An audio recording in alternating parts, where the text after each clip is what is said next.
Bonjour à tous. Je ne sais pas si le micro marche. Oui. Oui. Bonjour à tous. Merci d'être venus, en tout cas, pour ce film, donc, le Mur de la honte. On va juste le présenter très brièvement avant le film, et puis on laissera de la place pour, justement, des questions sur ce que vous avez vu. Donc moi, je suis Miguel Velasquez, je suis ancien président d'ASUD, une organisation d'autosupport et de réduction des risques chez usagers et ex-usagers de drogue. On existe depuis les années 90, donc depuis 92 exactement. On essaye de survivre, c'est de plus en plus difficile, mais bon, là n'est pas le sujet pour l'instant de cette séance d'aujourd'hui. Donc c'est un film qu'on a fait donc avec des moyens financiers mis à disposition par INPUD, de International Network of Persons Who Use Drugs, qui est donc le réseau international des usagers de drogue. Des personnes qui consomment des drogues, exactement. C'est l'appellation qu'ils veulent d'ailleurs qu'on utilise. Donc là, je vous présente donc Jérémy Constant, que vous connaissez maintenant, puisqu'il a une double casquette en tant que militant donc de Technoplus et puis d'ASUD. Et donc, il a participé à ce film, c'est pour ça qu'il est là aussi. C'est un film donc, qui a été fait en juillet 2021, monté en 2022. Et je me souviens qu'ici même, il y a 2 ans, j'ai été intervenu dans la salle, dans l'auditorium, sur justement la situation des usagers de crack dans le nord-est parisien, une situation lamentable qui dure depuis 30 ans. Et je me suis dit, là, donc, pour ces ATHS, à l'époque, je dénonçais donc, ce qu'on va voir dans le film, exactement, mais j'avais quand même espoir que la situation aurait changé. Et donc, ce qui m'a poussé à présenter le film, d'abord, parce que je pense que ça a quand même un intérêt, mais c'est surtout que la situation n'a absolument pas changé de ce que vous allez voir.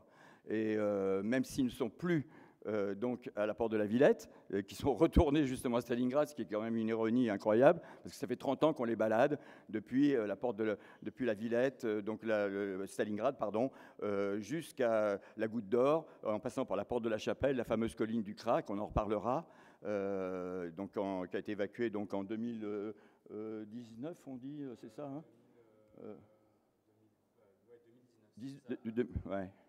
2019. Et donc, c'est une situation que... Alors, ils sont baladés au gré des expulsions par la police, toujours, Manu Militari, et là, on va le voir, c'est parfois, comme avec la colline du Crac, où ils étaient restés assez longtemps, et où les associations comme Gaïa, Charonne, etc., pouvaient intervenir, et lors de l'évacuation, on avait prévenu ces associations qui avaient pu mettre à l'abri un certain nombre de personnes.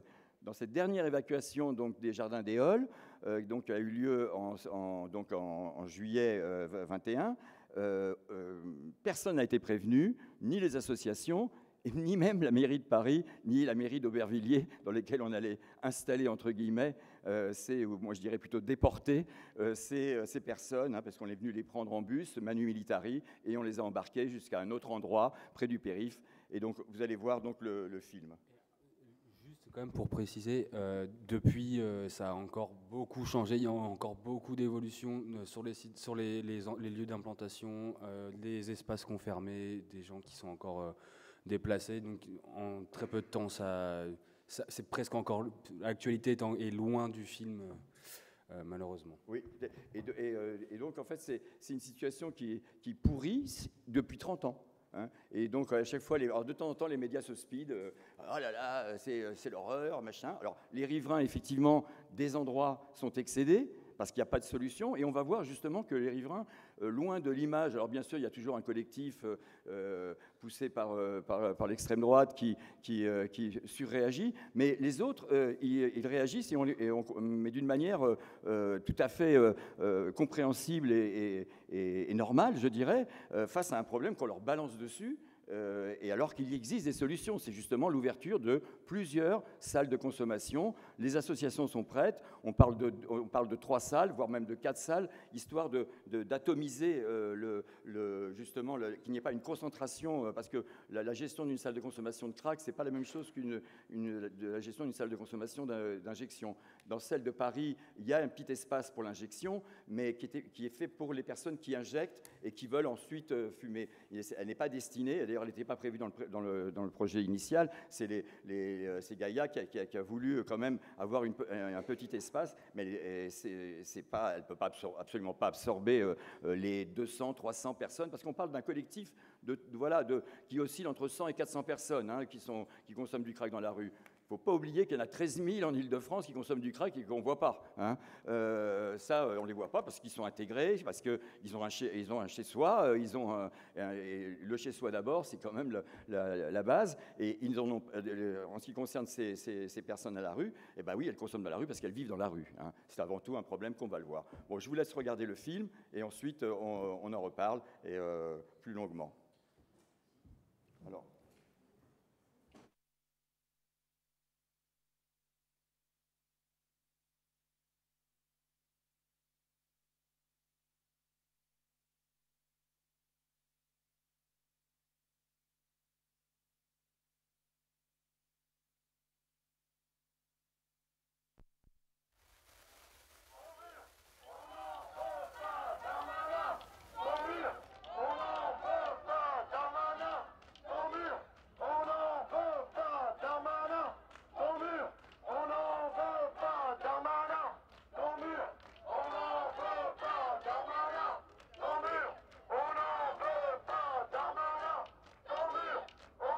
Ce mur de la honte, ce qu'on appelle le mur de la honte. Oui. Et donc, je voudrais savoir ce que vous pensez sur tout ça.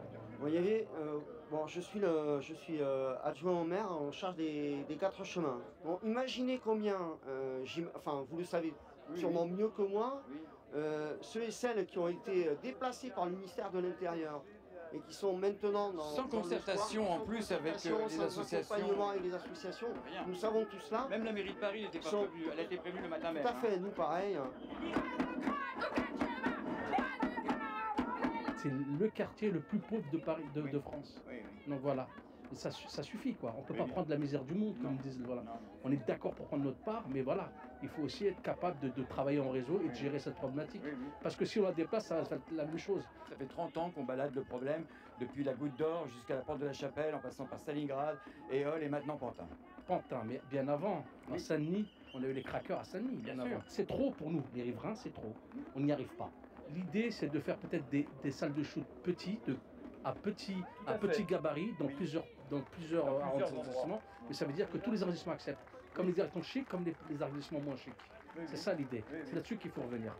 Moi je dis ce mur, il est là, on dit se voiler la face, je pense que là maintenant on se mure la face.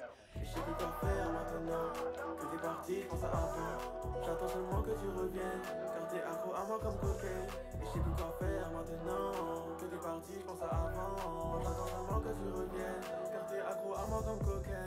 On estime qu'il y a à Paris et en Île-de-France une population d'environ 13 000 usagers de crack. Mais c'est uniquement un groupe compris entre 100 et 400 personnes, extrêmement marginalisées, qui est le plus souvent vu en train de consommer dans l'espace public, entraînant une nuisance pour les habitants de ces quartiers.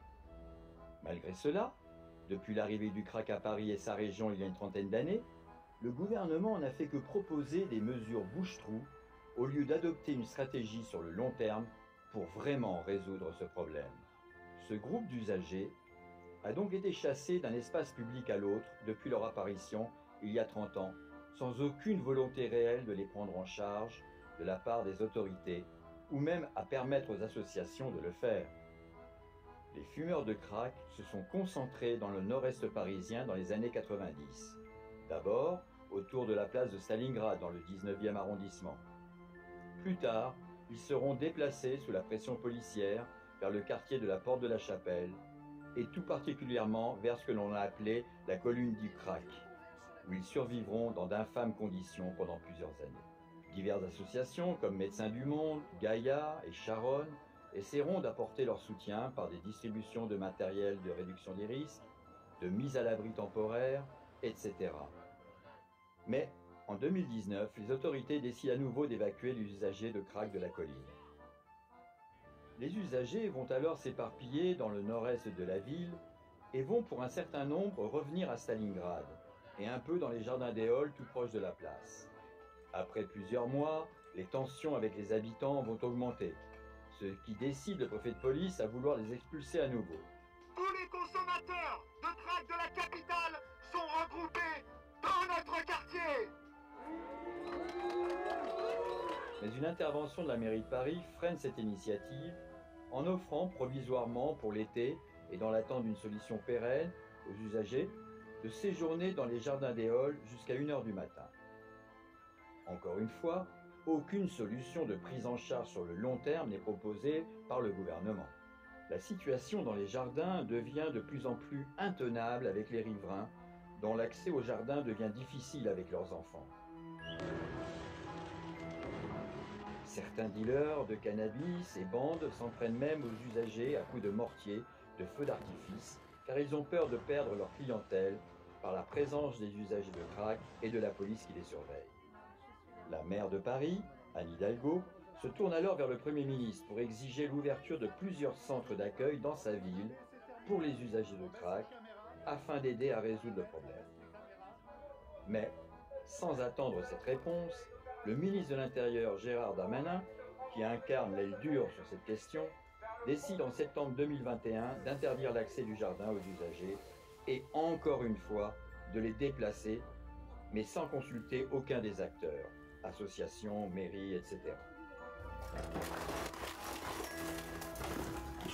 La police va donc emmener dans des bus plus d'une centaine d'usagers de crack à la porte de la Villette, sur un petit square, où elle fera construire un véritable mur afin de boucher le tunnel piéton qui aurait pu leur permettre d'aller vers la partie la plus commerçante de cette ville de banlieue. Ce mur, qui est vraiment une ignoble tentative de la part des autorités de séparer ces usagers de crack du reste de la société, a reçu le surnom de « mur de la honte ». Ce film et ses interviews sont centrés sur le problème du crack à Paris. Depuis 30 ans, donc, on a un usage du crack à Paris qui va donc de Stalingrad à la Goutte d'Or, qui repart à la Chapelle, qui retourne à Stalingrad, et là maintenant qui vient d'être à nouveau déménagé. Je n'appellerais pas ça un déménagement, mais une évacuation forcée, oui. Puisque quand même on a mis 120 à 130 personnes dans des bus de force. Et on les a transportés jusqu'à un lieu, pour la première fois d'ailleurs, dans un lieu sans aucune mise à l'abri, sans aucune aide, sans aucune prise en charge. D'abord, les transporter de cette manière-là, on sait depuis 30 ans que ça ne marche pas. Ça provoque plus de violence, parce que le trafic se désorganise, que c'est plus compliqué de trouver, que du coup ça favorise de l'inquiétude, voire de l'angoisse, ça génère beaucoup de désorganisation et donc d'intranquillité et d'insécurité publique, je veux dire, puisque là on parle du côté du préfet. Et ensuite, globalement, quelques semaines plus tard, on commence à avoir des groupes de personnes qui se reforment et va se refermer à un nouveau lieu. Et c'est comme ça depuis 30 ans. Il y a une décision unilatérale donc, du ministère de l'Intérieur de déménager, de transporter, d'évacuer ces gens donc, à la porte de la Villette. Donc, et là, il se produit en plus un phénomène très révélateur qui est donc la construction d'un mur. Est-ce que tu peux expliquer? Le préfet dit « je le fais parce qu'il n'y a pas d'habitants » à cet endroit-là, et donc il amène avec ses bus les usagers de crack, et là, eh bien, il découvre certainement à ce moment-là qu'il y a des habitants, donc il décide sur le moment de construire un mur pour séparer les usagers de drogue des habitants. C'est pour empêcher la barrière donc, et qui est très révélateur de comment il conçoit tout le problème, quoi, je trouve. Oui, tout à fait. De toute façon, c'est un regard juste pour repousser, mettre à l'écart, séparer, et avec lesquels il faut avoir aucun contact. Donc on met un mur. Autant les grillagés. C'est vraiment ça l'esprit qui est en même temps une non-action, c'est-à-dire c'est toujours du laisser-faire, comme c'est des...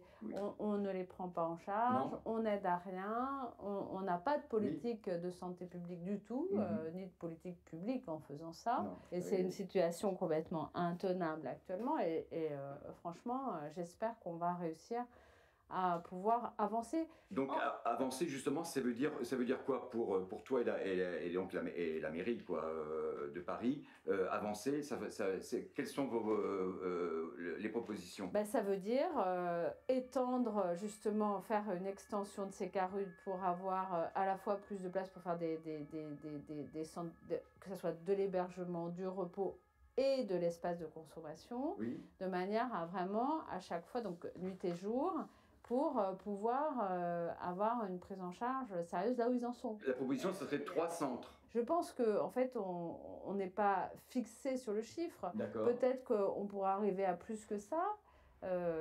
Peut-être, ça dépend. Et puis ça dépend aussi des espaces qu'on a. Enfin, on peut faire aussi des espaces plus spécialisés, hébergement, avec toujours espace de consommation, ou plus de la prise en charge, y compris avec de la substitution, parce qu'il y a beaucoup d'usagers de crack qui sont des multiconsommateurs. Si t'es là, c'est pour le meilleur et pour le pire. Je te retiendrai pas si tu veux partir un jour. Un coup c'est la guerre, un coup c'est la fête. J'ai plus trop donné de la tête. Le crack et la cocaïne base, c'est exactement la même chose. La cocaïne se présente en poudre, donc elle peut s'injecter, elle peut se sniffer. Mais si tu la mets dans une cigarette et que tu la fumes, ce que font d'ailleurs certains, j'ai vu ça en Afrique par exemple, a priori tu gâches la quasi-totalité du produit. Alors que si tu procèdes à une manipulation chimique qui consiste à rajouter du bicarbonate de soude par exemple, tu transformes la cocaïne en caillou, et ce caillou, tu peux le fumer, ce qui provoque un effet assez intense, mais qui n'est pas différent de l'effet de la cocaïne au fond. C'est important de le dire, puisqu'on présente toujours le crack comme une drogue particulière qui serait particulièrement toxique et particulièrement addictive. Par exemple, ce n'est pas plus toxique et plus addictif que la cocaïne en injection, qui était une pratique assez courante de ces années où il y avait beaucoup d'injecteurs en France, beaucoup d'injecteurs d'héroïne, en fait, des injecteurs de speedball, c'est-à-dire d'héroïne et de cocaïne mélangées. Entre nous, beaucoup trop de questions. Je travaille depuis 2 ans et demi en tant que maraudeur sur le 10e, 18e et 19e arrondissement. J'ai fait mon dernier jour hier et ça fait un peu plus d'1 an et demi que je suis notamment sur Stalingrad et le Jardin des Halles. La colline du crack, elle existe, il me semble, depuis le milieu des années 90. Au début 2000 au moins, et c'est surtout Stalingrad, la consommation et le deal du crack sur Stalingrad existe depuis le milieu des années 90. Les scènes de consommation à ciel ouvert comme ça fait 30 ans que ça existe. Il y a quand même pas mal de riverains, de vieux travailleurs sociaux qui disent que c'est pas pire qu'avant, c'est pas plus présent qu'avant. Et il n'y a pas plus de violence qu'avant, c'est juste qu'on a peut-être un peu tendance à oublier ce qui se passait il y a 30 ans. Ça, en fait, le crack, c'est une histoire de Noirs de Paris.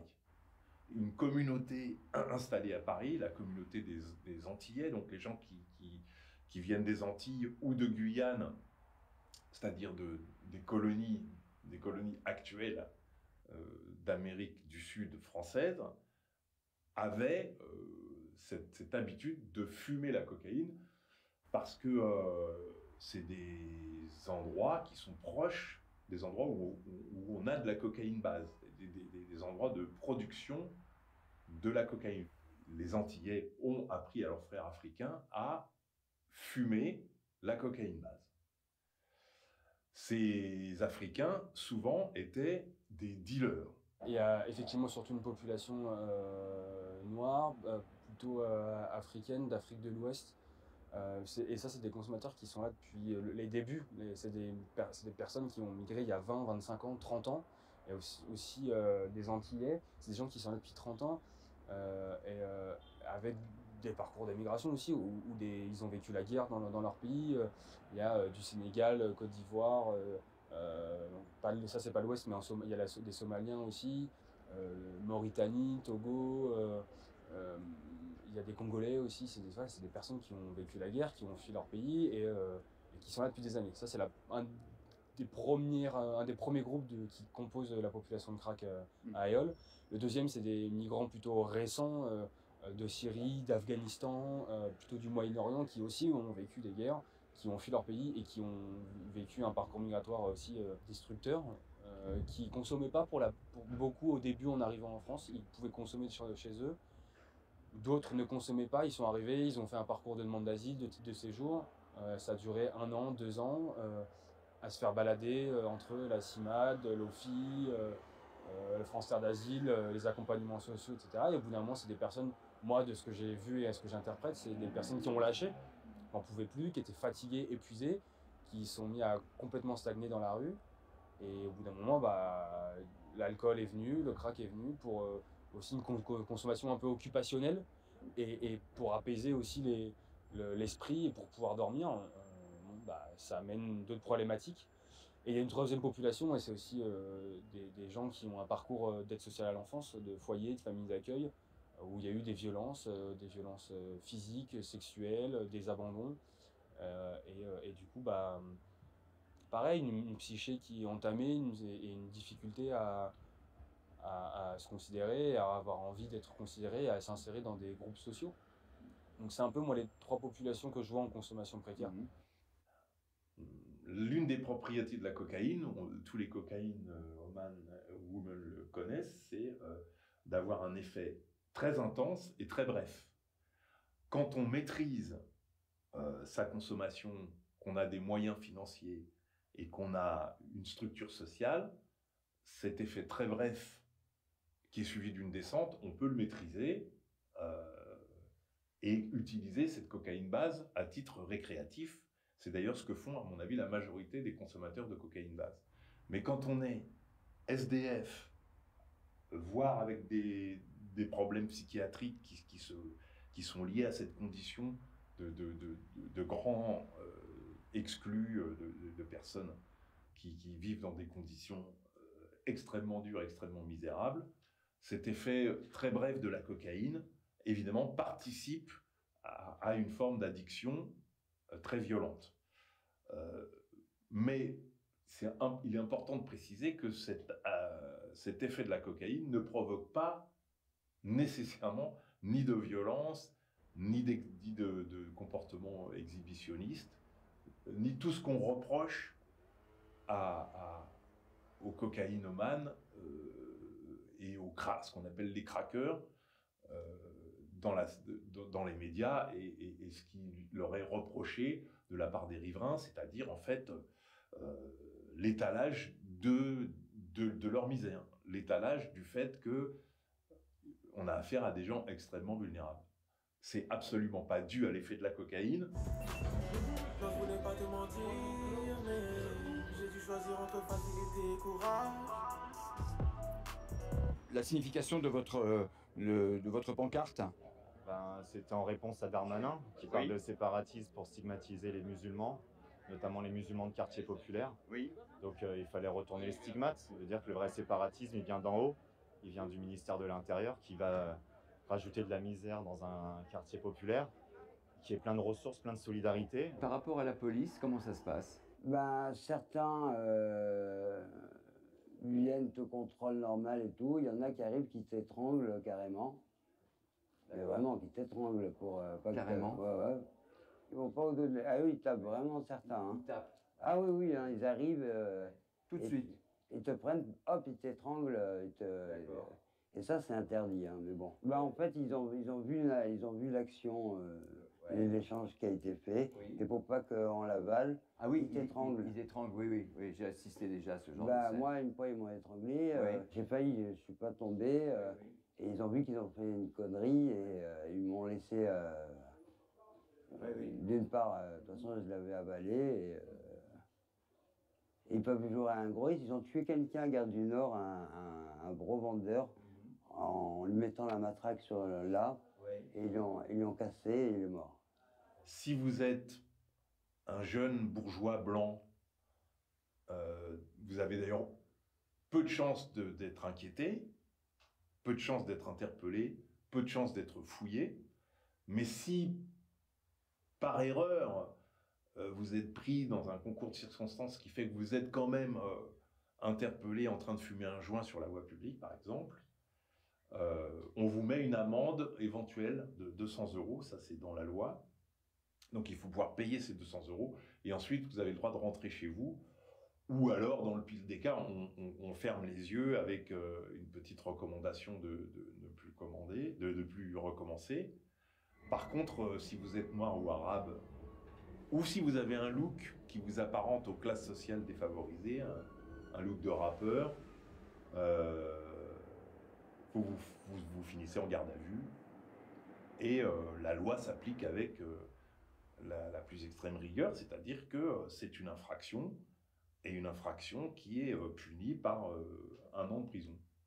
Alors, il y a très peu de gens qui se retrouvent en prison uniquement pour avoir consommé des drogues. Par contre, ce qu'on sait, c'est que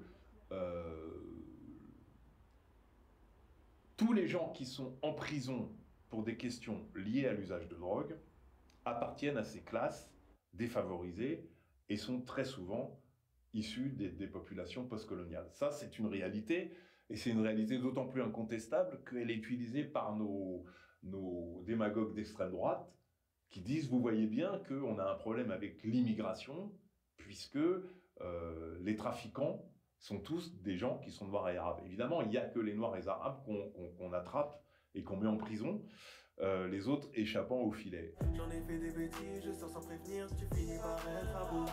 Un coup c'est la guerre, un coup c'est la fête, j'ai plus trop donné la tête. Les salles de consommation à moindre risque, SCMR, sont des dispositifs de réduction des risques où des personnes peuvent consommer leur drogue illégale sous la supervision de professionnels de santé formés à cette tâche. L'un des objectifs de ces salles est de mettre un terme aux échanges de seringues et autres matériels de consommation pour arriver ainsi à freiner énormément la propagation d'infections virales transmissibles par le sang, comme le VIH et l'hépatite C. Un autre objectif est celui d'éliminer les risques de mort par overdose. En effet, aucun décès de ce type n'a été constaté dans aucune SCMR dans le monde, et de réduire les nuisances dans l'espace public qu'entraînent les scènes ouvertes de consommation de drogue dans les grandes villes. Ces salles offrent également un premier contact crucial avec des services d'aide sociale et de réduction des risques. Il y a de nos jours plus d'une centaine de SCMR dans le monde, et ces salles ont sauvé des vies depuis au moins 30 ans, surtout en Europe de l'Ouest, en Australie et au Canada. Récemment, 2 nouvelles salles de consommation à moindre risque ont ouvert à New York. Après bien des efforts menés par des ONG et des associations d'usagers de drogue comme ASUD, en 2016, la France a fait une exception à ses lois sur les stupéfiants pour autoriser la création de 2 SCMR, l'une à Paris, l'autre à Strasbourg. La recherche a démontré l'efficacité de ces dispositifs, mais elles sont encore à titre expérimental. La SCMR de Paris offre quelques places pour les fumeurs de crack, mais ils doivent être des injecteurs pour pouvoir y rentrer, et un grand nombre de consommateurs de crack ne le sont pas. Les experts affirment qu'il existe un besoin urgent d'avoir davantage de salles, en particulier pour répondre aux besoins des consommateurs de crack sur Paris et sa région. La salle, elle existe depuis octobre 2016 et on a développé différents services. Enfin, il y a un service, déjà le service principal, c'est l'accueil des usagers qui souhaitent consommer des drogues dans un environnement sécure. Donc le législateur nous a imposé l'injection. Enfin, les gens qui viennent ici doivent être des injecteurs. Ils peuvent également fumer, mais il faut qu'ils soient injecteurs. On a donc un espace d'accueil, un espace de consommation, un espace de repos où on est aujourd'hui. Donc c'est un espace où les gens peuvent se reposer après la consommation. À partir de là, on a différents professionnels qui peuvent intervenir, solliciter les usagers ou être sollicités par les usagers.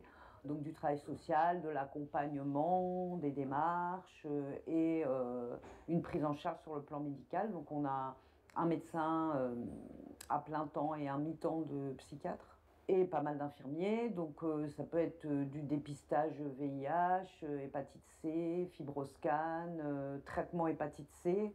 Actuellement on fait la vaccination contre le Covid.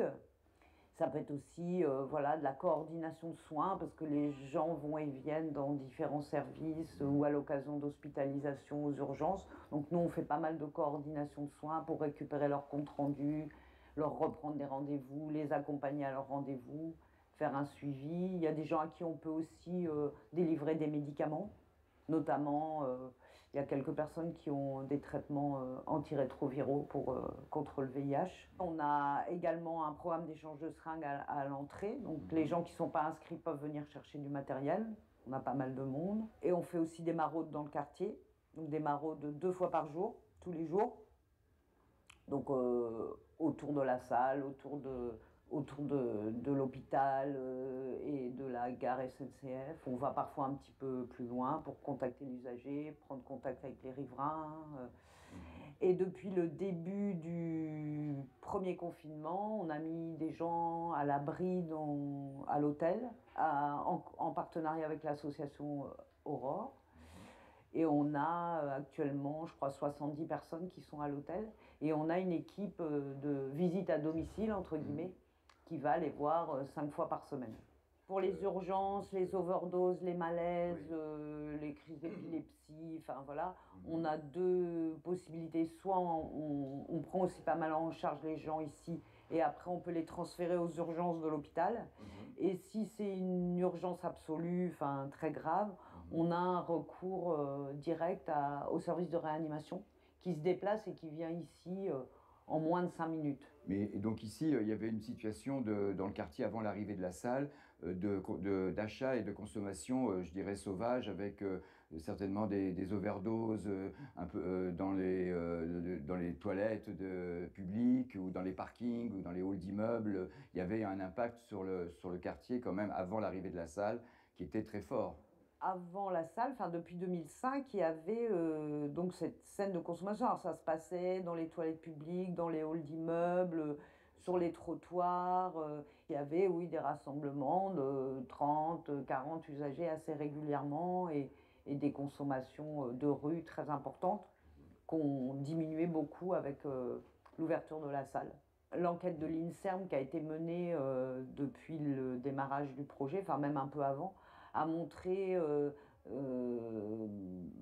plusieurs points importants, une réduction des pratiques à risque de 11%, une réduction du recours aux urgences pour 26%, une réduction des actes délictueux pour 20%. Donc ils ont montré aussi une diminution des overdoses de 2%, mais c'est vrai que nous, on n'a pas tellement d'overdoses comparativement à d'autres pays.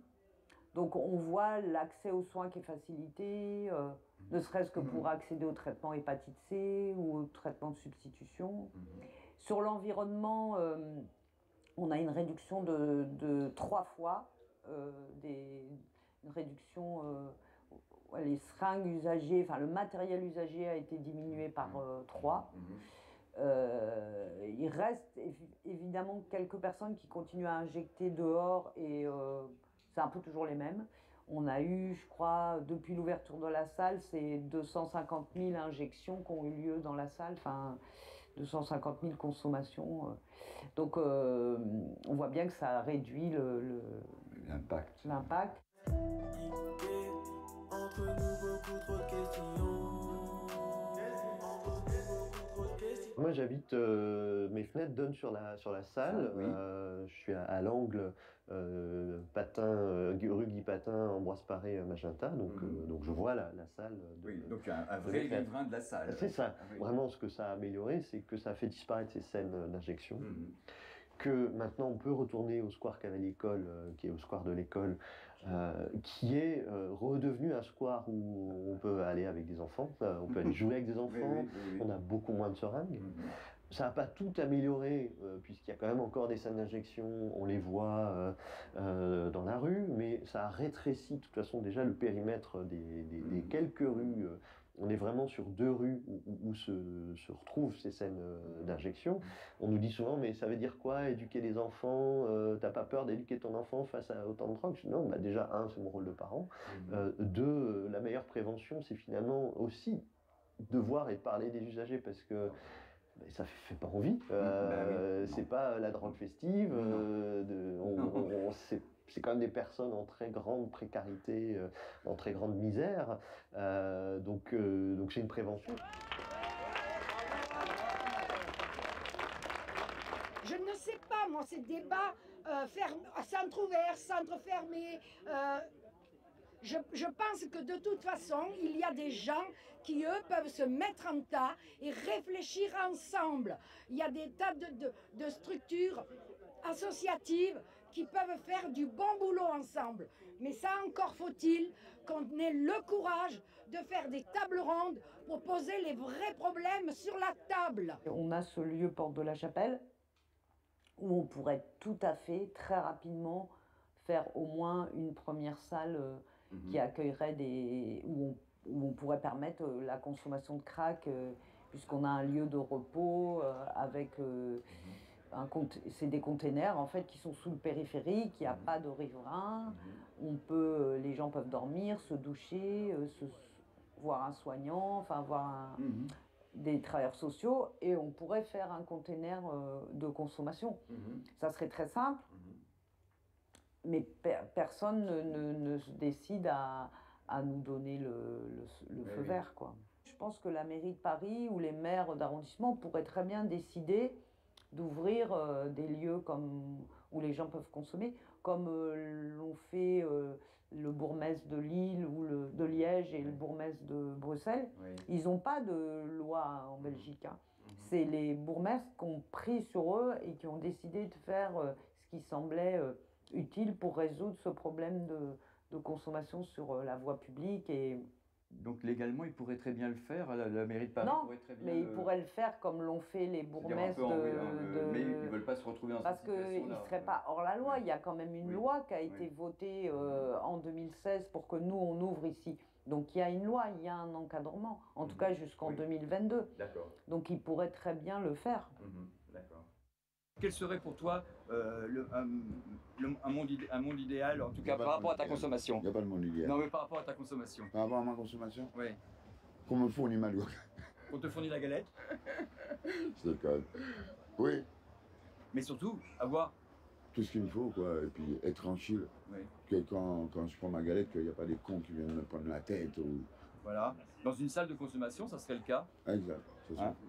Dans une salle de consommation, on pourrait tranquillement prendre sa galette et puis ne pas être emmerdé par ni les flics ni d'autres personnes. Mais c'est ce qu'il faut. Oui, c'est ce qu'il faut. Ouais. C'est ce qu'il faut. Vous allez accepter que les moudous ils viennent nous vendre?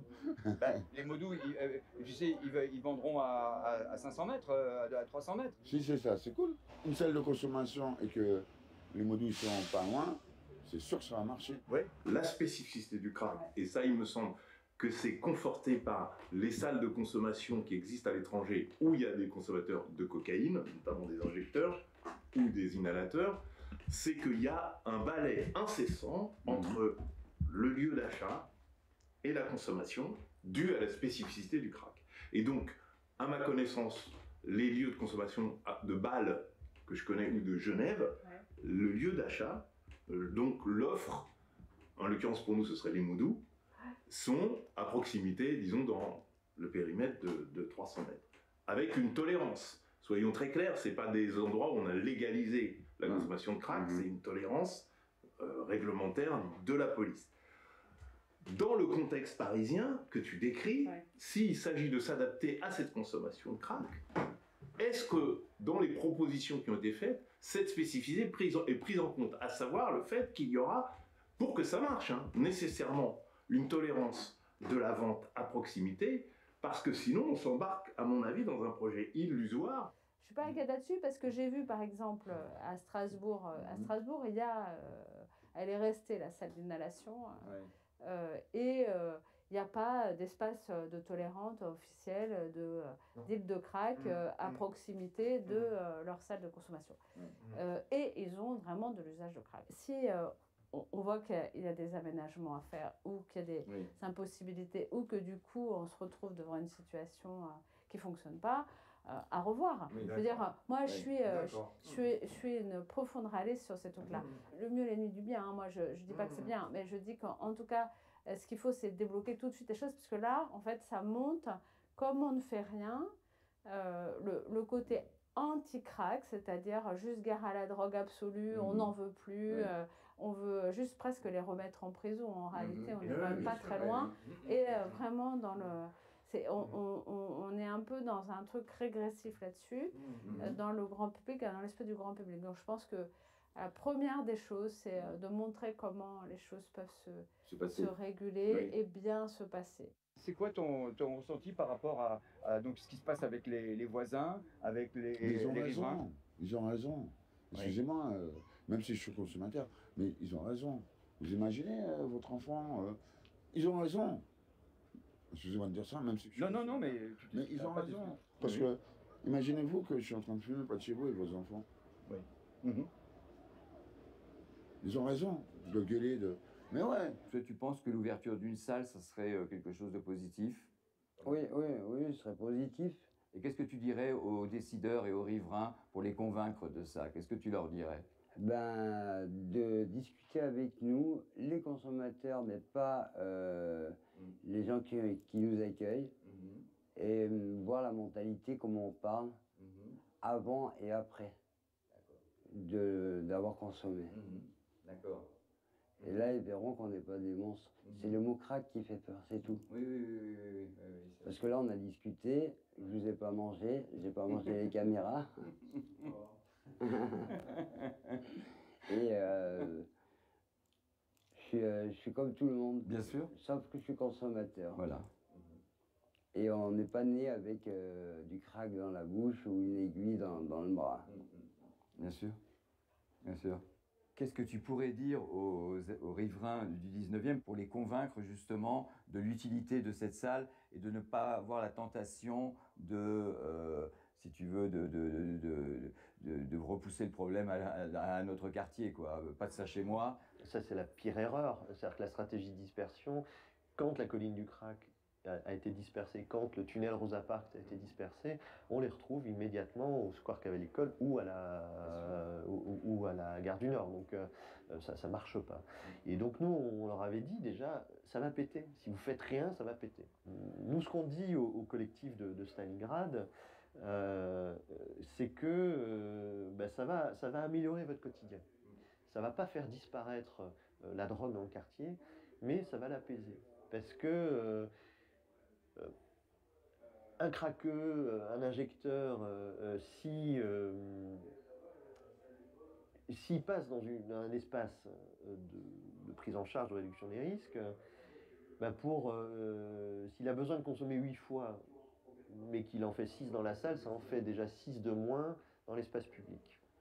Donc vos enfants ne les verront plus. Et que peut-être, au lieu d'en avoir 8 dans la journée, il va réduire à 6 ou à 4. Et nous, ce qu'on a vu ici, c'est une salle, c'est pas suffisant. Parce qu'effectivement, ça concentre des problèmes.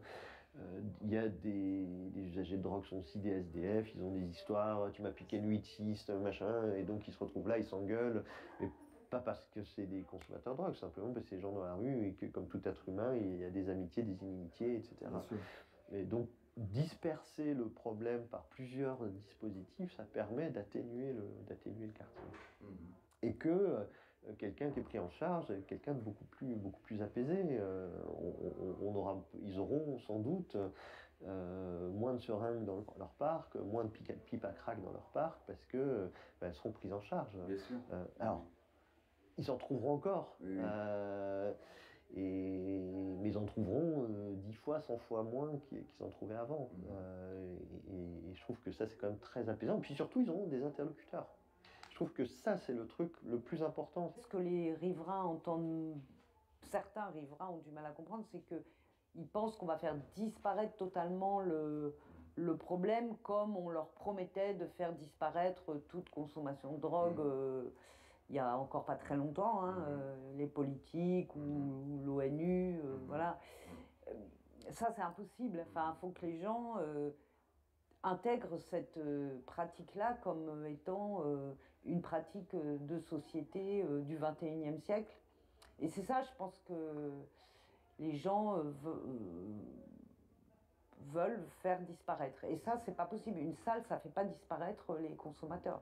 Mais par contre, ça régule la consommation, ça la dispatche, ça atténue vraiment les effets secondaires ou catastrophiques des consommations. Il faut qu'on comprenne qu'on est des habitants de ce quartier.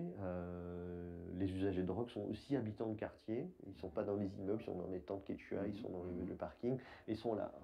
Donc on ne va pas les mettre sous le tapis, on ne va pas les mettre dans des trains, on ne va pas les mettre dans des camps. On ne peut pas les faire disparaître. Donc il faut éviter le face-à-face. C'est pas à nous de déménager, c'est pas à eux de déménager. Parce que souvent, un argument, on dit donc c'est à nous de déménager. Non, c'est pas à nous de déménager, mais on peut trouver un mode pacifié de relation. Moi, je pense qu'il y a deux solutions majeures. La première, c'est d'en finir avec cette loi 70, d'en finir avec ces politiques de répression qui nous viennent des États-Unis et qui nous viennent de ce cher Richard Nixon. Il faut arrêter avec ça, arrêter de punir, de sanctionner. Et la deuxième, c'est pour les consommateurs de crack précaires là, c'est faire des salles de consommation et d'inhalation, c'est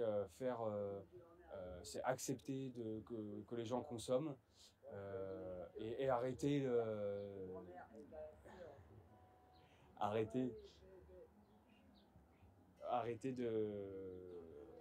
les dénigrer en fait. Et moi j'aimerais qu'on arrive un jour à faire comprendre à ces personnes que ce ne sont pas des mauvaises personnes, qu'elles ont des parcours chaotiques et qu'on les soutienne. Et c'est ce qu'ont fait les travailleurs sociaux, c'est ce qu'ont fait les associations.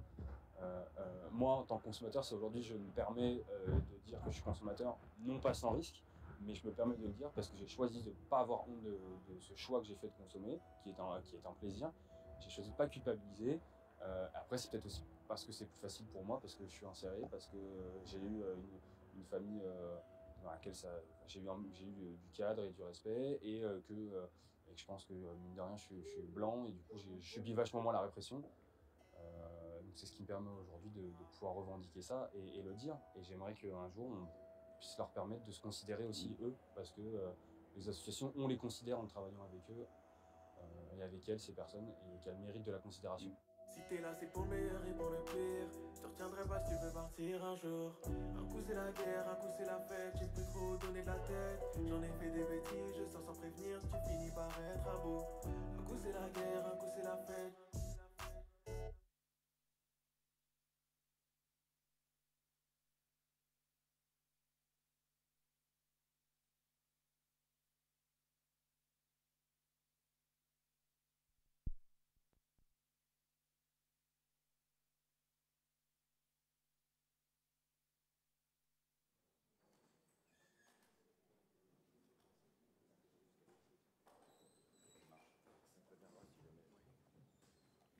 Bon, alors on n'a pas beaucoup de temps, mais quand même, hein, on a quand même une bonne vingtaine de minutes, hein, donc jusqu'à midi et quart. Donc voilà, c'est le problème qui donc existe toujours, et c'est comme je disais tout à l'heure, c'est pour ça que je me suis dit c'est toujours intéressant de présenter ce film, même si effectivement donc il a été monté en 2022, et c'est justement l'ironie de l'affaire, parce que on voit que les choses ne bougent absolument pas. Tout ce qui est dit dans ce film, eh bien c'est toujours là, c'est toujours les mêmes problèmes. Et on a une situation complètement bloquée depuis 30 ans. Hein. Effectivement, par rapport à la violence, et quand les personnes disent, c'est ce que tu nous disais, que la situation n'avait pas beaucoup changé. Moi, j'ai connu Stalingrad, j'habitais en Espagne, mais je venais 3 fois par an à Paris. Et il fallait que je trouve de l'héroïne. Et donc, j'avais du mal, d'ailleurs, à trouver de l'héroïne sur Paris. Et par contre, du crack, effectivement, il y en avait un maximum. Enfin, en tout cas, justement, à Stalingrad et tout ça. Et je voyais bien comment ça se passait. Bon, la seule différence, peut-être, avec la situation d'aujourd'hui, c'est que les Modou, qui étaient déjà là, ils se déplaçaient, ils bougeaient beaucoup. Je me souviens, il fallait toujours cavaler derrière eux. Et donc, c'était effectivement, ça évitait peut-être aussi des fixations de groupes. Mais bon, il y a eu quand même très rapidement la colline du crack, qui là où la chose s'est sclérosée, on peut dire. Du coup, ouais, si tu me permets, Miguel, on peut donner la parole au public et voir un peu si vous avez des remarques, des questions aussi par rapport au documentaire, par rapport au contenu, par rapport à l'évolution de ce que vous pouvez voir. Et désolé d'avance parce que c'est très Paris-centré, même si la consommation de crack, elle ne se fait pas qu'à Paris. tout cas, le docu, il est très Paris-centré, désolé pour Allô. les autres. Toujours au micro, c'est bien. Ça marche? Oui. Donc moi je suis de Bordeaux, je m'occupe d'un carrud à Bordeaux et je voulais décentrer justement de ce qui se passe à Paris. Il y avait un riverain, je crois, à un moment qui parlait effectivement, on ne va pas mettre ces gens dans des trains. Et bien, malheureusement, c'est ce qui est en train de se passer. Effectivement, ce mouvement-là de déplacement, on le connaît à Bordeaux à moindre mesure, hein, mais effectivement, c'est très circulaire, la solution pour les personnes SDF depuis 20 ans aussi, ou depuis 30 ans. On a entendu parler, c'est pas que des bruits, il y a une grande compétition qui arrive à Paris l'année prochaine. On reçoit à Bordeaux des bus de SDF qui sont livrés. Ouais. C'est joli, hein, l'évolution. Ouais. Ouais. Carrément. Donc il y a plusieurs bus qui ont amené des personnes SDF voilà, sur Bordeaux pour commencer à dégager, j'imagine, l'arrivée des touristes. Oui. Voilà, c'est une nouvelle solution en 2023, donc ça évolue pas positivement en tout cas, mais j'ai beaucoup aimé votre film en tout cas, c'était très chouette. Merci.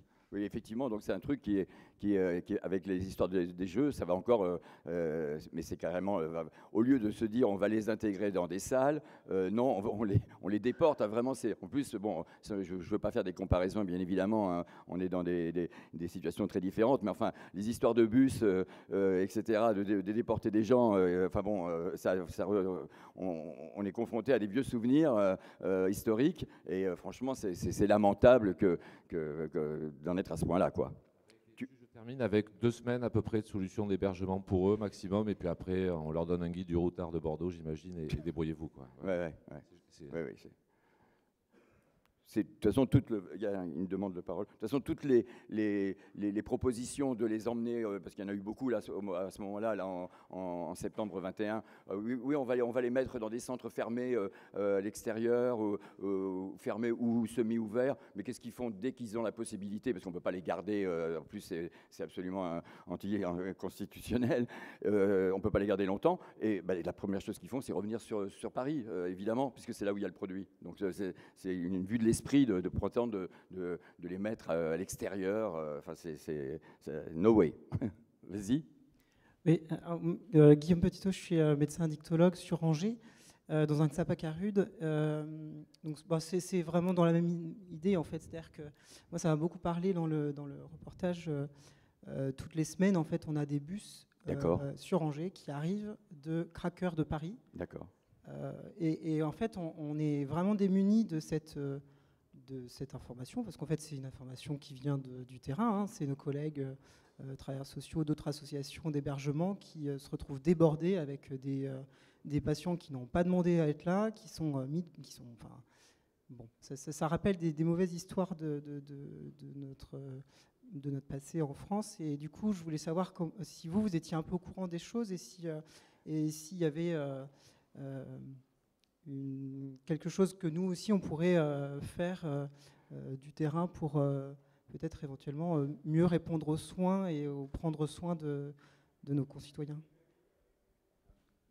Alors déjà, prendre en charge ou faire du soin avec des personnes qui ne l'ont pas choisi, qui ne le souhaitent pas et pour lesquelles ce n'est pas leur démarche, à mon sens, pour moi, c'est déjà une erreur et c'est déjà un échec.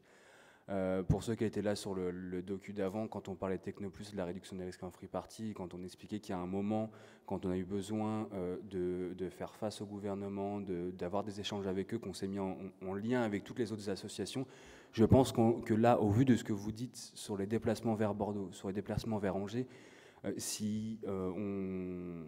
choix qu'on doit faire, c'est de faire corps pour être plus nombreux et faire poids face au gouvernement, avec un ministère de la Santé qui a tellement peu de poids sur ce sujet, parce que tout est pris sur le ministère de l'Intérieur et avec des choix largement discutables, et on le voit avec ce que vous décrivez, et c'est des choix qui sont faits depuis 30 ans, et c'est pas non pas des ministres différents, mais je pense sincèrement là, au vu de ce que vous dites, très en réaction, je ne l'avais pas réfléchi avant, mais il va falloir qu'on fasse corps là-dessus, en tant qu'association, en tant que militant, en tant que... Il y a des consommateurs de drogue, comme vous avez pu en avoir, qui pourraient aussi se joindre à ce collectif-là, mais il va falloir être nombreux pour confronter le gouvernement à ces choix largement discutables. Mais je pense que c'est important, parce que j'avais entendu parler de ces... mais je n'avais pas d'infos plus précises que ça. Je pense que aussi bien Bordeaux qu'Angers ou d'autres villes, ça serait important de répercuter ça, de balancer votre message et avec des points de contact, avec des personnes de contact chez vous, à Sud, et de manière à ce qu'on puisse centraliser un petit peu toutes ces infos et pouvoir justement dire oui, c'est pas des choses en l'air, c'est pas des bruits, c'est pas des rumeurs, voilà. Si vous voulez des preuves, vous contactez Angers, telle personne, vous contactez, vous voyez, essayer de tisser un réseau à ce niveau-là, de façon à ce que notre parole soit malheureusement peu audible, mais quand même, après, c'est histoire de faire le buzz sur nous au moment de la... Enfin, c'est quand même Assud qui avait lancé les salles de consommation en France en 2009. Hein, entre parenthèses, elles n'ont vu le jour qu'en 2016. Hein, mais on avait fait une salle de consommation fictive dans nos locaux pour justement faire le buzz. Les journalistes étaient venus et c'est de là qu'avait commencé toute la polémique aussi, hein, des salles de conso. Et d'ailleurs, à ce propos, c'était assez intéressant de voir qu'en 2016, là, quand elles ont ouvert, les arguments contre étaient les mêmes utilisés qu'en 2009.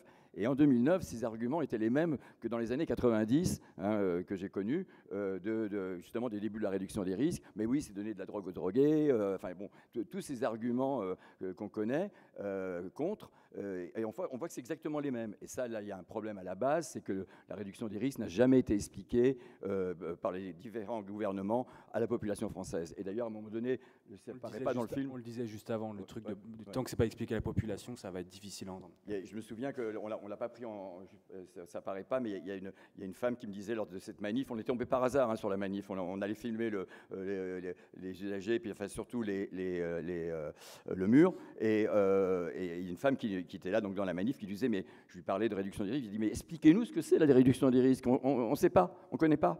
Et donc, c'est pas étonnant que les personnes se laissent manipuler après par l'extrême droite, etc., avec des genre salle de choux, salle de mouroir, etc., hein, parce qu'ils n'ont aucune information de comment ça se passe. Juste très rapidement, ça marche, oui ça marche.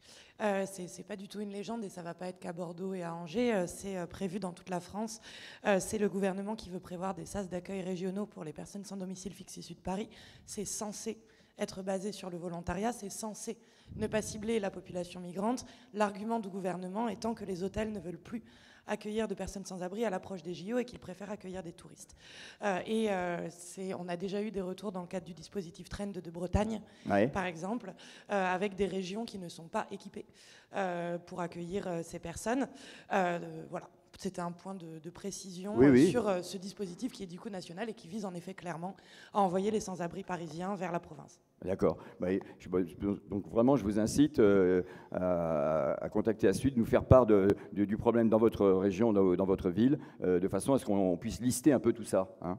Et surtout, joignez aussi vos capacités d'accueil, justement, pour bien montrer que, oui, vous êtes une équipe qui prend en charge en fonction d'une population donnée, et elle ne peut pas prendre en charge une population supplémentaire de sans-abri. Donc c'est important aussi de nous donner ces informations aussi. C'est assez paradoxal que ce soit aussi à la demande des hôteliers, apparemment, donc selon les informations. Non, mais c'est paradoxal dans le sens où pendant le Covid, grâce aux associations, au financement, au budget et aux usagers de crack du coup à la rue, les hôteliers, beaucoup d'hôteliers parisiens, particulièrement miteux, particulièrement dégueulasses, particulièrement infestés, non seulement pas été mis en travaux et ont pu survivre pendant toute cette période. J'avais juste une remarque, je viens de Strasbourg, oui. Et en fait au niveau de la salle de consommation, en fait, il n'y a pas une zone où les dealers peuvent venir tranquillement, ça n'existe pas. Mais par contre, en fait, la salle, elle est localisée au bout de la rue du Grand Commissariat de Strasbourg. Oui. Et en fait, on a délimité une grande zone où en fait, les consommateurs ne peuvent pas être sanctionnés. S'ils sont arrêtés par la police avec des produits sur eux, ils ne vont pas être du coup arrêtés, ou en tout cas leur produit ne sera pas confisqué, ou ils n'auront pas d'amende par rapport à ça. D'accord. Donc ça, c'est quand même important de le savoir. Tout à fait. Mais c'est vrai que par rapport aux dealers, par contre, Bon, après, vous en trouvez partout. Hein, le problème du crack, c'est que, comme le dit Fabrice, là, donc, qui était l'ancien directeur historique d'Assud, qui est maintenant notre vice-président, c'est que effectivement, il y a, contrairement à l'injection d'opiacés, où bon, la personne peut effectivement aller choper son prod à un endroit et aller le consommer à la salle, même si c'est pas tout à fait à côté. Avec le crack, ça va pas le faire. Ça va pas le faire. Il va falloir qu'effectivement pas trop loin de la salle, il y ait la possibilité d'acheter, parce que sinon, ils vont consommer sur place, hein, ça c'est clair. S'il y a une trop grosse distance, ils vont consommer sur place, donc la salle sera à moitié vide, ou complètement vide, et par contre, le problème sera toujours existant. Donc il faut, effectivement, Fabrice signale cet aspect. Bon, Anne Souyri, de la réduction des risques, donc de la ville de Paris, qui d'ailleurs a quitté son poste, là maintenant, elle est devenue sénatrice. On perd une alliée là, dans l'équipe de la ville, mais bon, on en gagne une au Sénat, mais c'est quand même pas pareil. Et elle est pragmatique, mais espérons que les gens le seront à ce niveau-là. C'est pas évident. D'autres questions ou d'autres informations? Alors, moi, je voulais juste préciser qu'on voit peu de consommateurs dans notre film. C'est pas faute d'avoir essayé. Vas-y. C'est pas faute d'avoir essayé. C'est d'ailleurs comme ça qu'on s'est rencontré avec Miguel. Donc moi, je travaillais sur le terrain, Jardin des Halles, donc tout le nord-est parisien. On a essayé, on a passé plusieurs après-midi là-bas. On voulait aussi avoir des femmes, parce qu'il y a des femmes usagères de crack et qu'on voulait aussi pouvoir leur donner la parole. Ils subissent une double violence, en plus. Oui. Dans tous ces déplacements, elles subissent énormément de violence de la part de l'institution, de la police et des autres consommateurs masculins et féminins. Voilà, et on n'a pas réussi à en avoir plus. Alors souvent, l'argument, c'était pas non. Hein. Enfin si, certains disaient non, je veux pas que... Alors, moi, c'est pour ça que le deuxième, on le voit pas d'ailleurs, parce qu'on lui a assuré qu'on ne le verrait pas. Donc il dit, on va filmer tes jambes. Il dit non, même pas les jambes. Bon, ok. Et d'autres nous disaient oui, mais pas tout de suite, dans 1 heure. Donc on attendait 1 heure. Et puis en fait, bon, ça venait jamais. Donc c'est pas du tout, donc comme le dit Jérémy, on a vraiment voulu en avoir plus, mais bon, c'était pas le cas. Mais c'est une chose tout à fait compréhensible.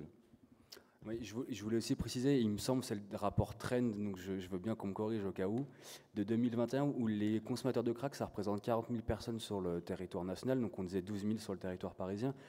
Et là, on s'est concentré depuis des années sur entre 300 et 600 consommateurs de crack.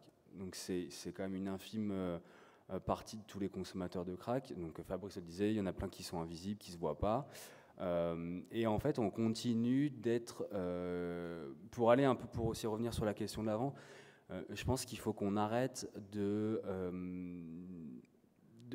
vouloir traiter la conséquence. Je crois que je le disais un peu à un moment, de vouloir traiter la conséquence qui est la consommation ou l'usage complexe, l'addiction au produit, parce que là, on est sur des problèmes sociaux, sur des problèmes financiers, on est sur des problèmes d'accueil. C'est pareil, on parle beaucoup de l'immigration. On n'a pas un problème d'immigration, à mon avis, on a un problème sur l'accueil. Il y a énormément de personnes que j'ai pu rencontrer, notamment du Moyen-Orient, de Somalie, etc., de gens qui travaillaient, qui arrivaient en France, qui auraient pu travailler et qui se sont perdus dans la rue, dans le parcours migratoire. Et si on les avait accueillis rapidement, je pense qu'elles auraient pu être insérées par le travail comme on le voit positivement. Donc il y a un vrai problème là-dessus. Oui, c'est vraiment un problème de pauvreté, de marginalisation qui est avant tout. Hein, on voit d'ailleurs Jérémy, tu avais travaillé à un moment donné dans l'accueil dans des appartements de craqueurs, et on voyait que très souvent leur consommation baissait. Dès qu'ils avaient un foyer, hein, dès qu'ils avaient un lieu un peu pérenne, pas juste une chambre d'hôtel pour quelques nuits, mais un truc beaucoup plus pérenne, et ben on voit que tout de suite, j'en connais deux femmes, et qui sont, dont une d'entre elles surtout a fait un formidable rétablissement et intégration, et d'ailleurs elle a participé à Charonne. Là, tout cas, aux sur la 50 ans, aux 30 ans de Sharon, parce que bon, voilà, on voit que c'est une femme qui a pu rebondir parce que justement il y a eu des mises à l'abri et il y a eu un foyer au départ qui lui a été donné. Hein. Sur la fréquence et la quantité, je sais pas, mais en tout cas, il y avait un regard porté par la personne sur ses consommations qui était plus facile à avoir. Une discussion et un échange qui était... et les personnes se rendaient plus facilement compte de si c'était problématique ou pas pour elles. Il y avait une question, je crois. Oui, enfin, c'était pas une question, je voulais ajouter, parce que vous disiez que vous n'aviez pas pu avoir beaucoup d'usagers dans le film. Je sais pas, je pense que vous connaissez le podcast Les Pieds sur Terre. Il y a eu un truc assez chouette, Les Craqués du Nord-Est, il y a 3 épisodes. Ils ont réussi à interviewer une usagère, en l'occurrence. Enfin, c'est très chouette, très intéressant. Donc, tous ceux qui veulent écouter, ça vient en complément de ce chouette film. D'accord. Alors, ce qui est vrai aussi, il y a une question là-bas au fond. Ce qui est vrai aussi, c'est que à ce moment-là, ils étaient harcelés par les médias aussi. Qui voulaient absolument des interviews, etc. Et il y en a certains qui nous ont dit « Ouais, mais combien tu nous payes ?» Et ça, nous, on n'a pas voulu rentrer là-dedans. Donc, ça ne nous semblait pas du tout éthique. Et donc, bon, mais c'est vrai qu'ils avaient pris aussi cette habitude aussi du fait du harcèlement des médias. Puis ils en avaient aussi pas mal ras-le-bol. Hein, et il y avait de la méfiance. Ils se faisaient quand même filmer. Et heureusement qu'ils étaient là. Toute la journée par X personnes, donc soit de la presse, soit des policiers, soit des riverains, donc ils étaient filmés comme en permanence. Oui. Moi j'avais une question sur les espaces de consommation, du coup, pour pouvoir fumer, parce que vous sembliez dire que du coup le public craqueur, il aurait besoin d'avoir aussi surtout peut-être un accès enfin que ça leur permettrait d'avoir un accès à des travailleurs sociaux, à des possibilités de logement, etc. Et on met ça en parallèle avec les salles de consommation liées à l'injection. Or, à mon sens, les salles de conso à l'injection, il y avait aussi surtout une nécessité et sociale, mais aussi sanitaire, dans le sens où c'est des lieux du coup qui permettaient d'être protégés de l'extérieur, d'avoir accès à de l'eau, à de la lumière, d'être dans un espace calme, plus propice à pouvoir faire un shoot à moindre risque. Et du coup, là, si la question de l'usage de crack, c'est surtout bénéficier d'un aspect social, et en plus avec la conjoncture, là où vous dites il faudrait que les dealers soient proches, etc. Moi, ça me fait juste penser, et je vous pose la question parce que je n'ai pas suivi, mais à un moment au Parc Éole, il y avait un bus social, là, on l'appelait le bus RATP, où des associations, du coup, venaient en collaboration sur la scène de conso. Donc, la condition d'avoir des travailleurs sociaux était OK. La condition d'avoir les dealers et les consommateurs à proximité était OK. Non ? Ouais, enfin, je voulais avoir vos retours et savoir comment ça avait été vécu, parce que je n'ai pas travaillé là-dessus. C'était au square Forceval. Donc justement, à l'endroit où il y a eu le mur, justement. C'était pas à Éole. Oui, c'était à Forceval. J'y étais pas, donc je peux pas en parler. Je sais pas s'il y a des personnes dans la salle qui ont bossé dessus. Ton camarade à côté. Vas-y. Bonjour, donc je travaille comme Omblin à Prose, et pour le coup j'ai pu intervenir à quelques reprises. Pour le coup, j'étais pas le plus actif sur le bus, mais j'ai pu y intervenir à Forceval. Et en fait, la difficulté qu'il y avait, c'est que en fait, OK, on peut proposer du social, on peut proposer des choses, mais s'il n'y a pas de domiciliation, s'il n'y a pas d'hébergement, s'il n'y a pas un accompagnement plus large, en fait, et des institutions qui permettent d'ouvrir les droits sociaux, les droits à la Sécu, et en fait, on va vite être limité. Et c'est ce qui s'est passé, en fait. On a été limité dans l'action, et à force, on s'interrogeait sur le sens que ça peut avoir. Quand on fait une demande pour un hébergement, mais que quelqu'un si c'est marqué que ça vient d'une association, que ça vient de Sharon, de Prose, de Gaïa, et en fait, on est étiqueté usager de drogue, cracker. Et là, c'est compliqué, en fait. Et on est limité dans l'action. C'était la limite du bus. Puis je pense que la salle, enfin, si vous avez une salle, c'est aussi un espace de repos. Et là, l'espace de repos, c'est très important quand on se pose, surtout justement avec du crack, se poser un peu. Là, il y a un travailleur social qui peut parler. Il peut y avoir un dialogue qui s'instaure. Bon, il y a un ordi qui est à disposition. Il y a quand même un confort, surtout en hiver, etc., la pluie, le froid, etc., qu'un bus, évidemment, ne peut pas offrir. Et donc, il y a, je pense, le sentiment de se sentir... Enfin, moi, j'ai fréquenté la salle de consommation de Madrid pendant des années, et je peux vous dire qu'à un moment de ma vie, justement, j'étais assez dans la rue, et aller dans la salle, bon, qui offrait effectivement à l'époque hébergement, 3 repas par jour, un lieu pour dormir aussi, il y avait quand même un espace de couchage, etc. Donc c'était un peu mon chez moi, quoi. Enfin, je veux dire, et je me sentais bien là à l'aise, et c'était bien sûr douche, bourse de vêtements pour pouvoir laver ses fringues, etc. Tout cet ensemble vous fait ressurgir et vous dit bon, bah voilà, je suis à nouveau une personne humaine, je suis pas juste quelqu'un qui s'approche d'un bus, quoi. Il y a quand même toute une dimension très importante de la salle qui n'est pas qu'une salle de shoot, justement, ou une salle de conso, hein, qui est aussi tout un ensemble, comme d'ailleurs c'est bien présenté dans le film, hein, on le voit bien là, justement, tous les services qui sont offerts, les médicaments, etc. Faut qu'on arrête. Ouais. Ouais. Merci à vous. Merci.